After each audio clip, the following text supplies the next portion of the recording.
Today, U.S. Secretary of State Marco Rubio met with Israeli Prime Minister Benjamin Netanyahu in Jerusalem.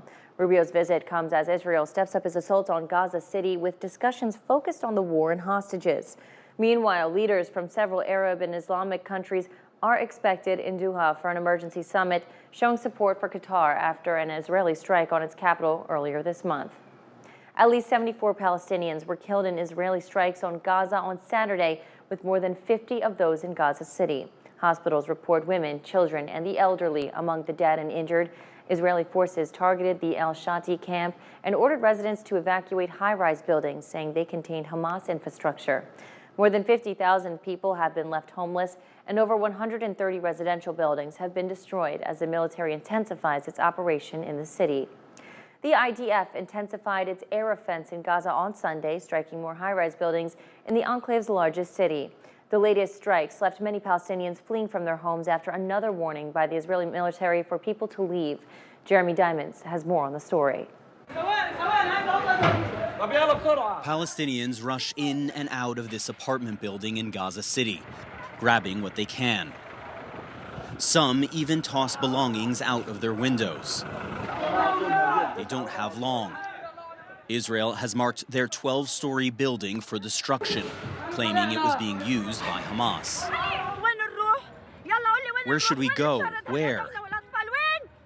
Like so many others here, Eyad is utterly distraught, terrified of the homelessness that now awaits her grandchildren. This is my house. It's going to be gone, and I will never get back to it. What do I do now? There's no money, there's no work, no food, no water. There is nothing. Her grandson cannot contain his emotions. Tears come streaming down his face. Soon after, Israel unleashes its promised destruction. Homes gone in a cloud of dark smoke. These residents are among the latest to be displaced in Gaza City. The Israeli military is leveling high-rise buildings and dropping leaflets ordering all of the city's residents to clear out. Some have fled to the city's western coast, where a sprawling tent city is growing more crowded by the day. Those with the means to do so are heading south. They are being forced into a shrinking sliver of the Strip, one military evacuation order after the next, aiming to push Gaza's population of more than 2 million into about 23% of Gazan territory. Many are arriving in Al-Mawasi, an area already overwhelmed with hundreds of thousands who were previously displaced. Here, those who can find and afford a plot of land like this to erect a makeshift shelter are considered lucky. Due to the large number of those displaced, there is no place to settle in, this man says. People are living in the streets. You see people in the streets. There's no more space for displaced people. It's very difficult to be living in our homes and suddenly find ourselves in the open, on a piece of land, under the sun, or in a tent, among the sand and the insects, this woman says. And life is very difficult.